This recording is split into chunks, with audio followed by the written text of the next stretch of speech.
안녕하십니까. 오늘은 마태복음 27장 23절에서 26절의 말씀으로 빌라도에게 예수를 넘겨준 네 번째라는 제목으로 하나님의 말씀을 나누고자 합니다.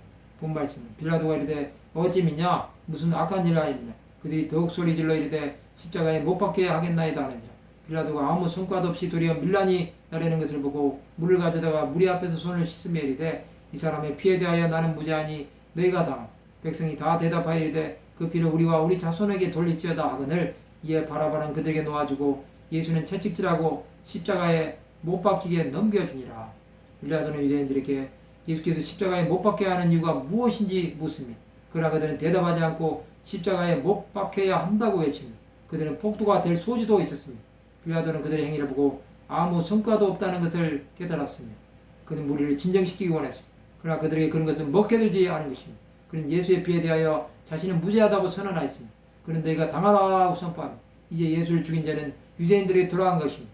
하나님은 그들의 말대로 응답하셨습니다. 이제 바라보는 노임을 받았습니다. 그러나 예수는 죽임을 당하기 위해 넘겨준 것입니다. 하나님은 예수의 죽음을 허락하신 것입니다.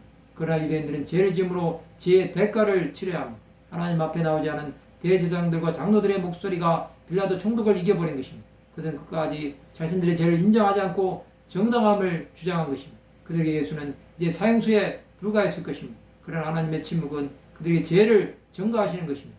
그들은 그것도 모르고 예수를 넘긴 죄를 당하겠다고 한 것입니다. 하나님은 유대인들을 예수를 죽인 죄인으로 만들어버리신 것입니다. 그들은 끝까지 하나님의 뜻대로 행하지 않았습니다. 자신들이 무엇을 하는지조차 모르는 것은 하나님의 택한 백성으로 하나님의 마음을 아프게 하는 것입니다. 주 예수는 유대인들의 버림을 당하시면서도 그들을 버리시지 않으셨습니다. 예수께서는 자기 백성들을 끝까지 사랑하셨습니다. 그런데도 십자가 길을 가셔야 했던 것입니다. 그 예수는 우리를 사랑하시기에 그 길을 마다하지 않으신 것입니다. 유대인들은 이제 예수 그리스도를 버린 자를 당하게 될 것입니다. 그러나 그들은 자신들이 이겼다고 기뻐했을 것입니다. 유대인의 왕으로 오신 예수는 아무런 이유 없이 십자가행을 받게 되는 것입니다. 그들에게 이런 제목은 문제가 되지 않았습니다. 그것은 죄를 덮어씌우면 그만이라고 생각했기 때문입니다. 그러나 이 모든 것은 하나님을 바라보지 않는 것 때문에 일어난 일입니다. 예수께서는 말씀대로 십자가를 지시지만 그들은 죄값을 치르지 않으면 안 되기 때문입니다. 그러나 하나님은 유대인들을 사랑하시고 버리지 않으셨습니다. 말씀을 마치고자 합니다.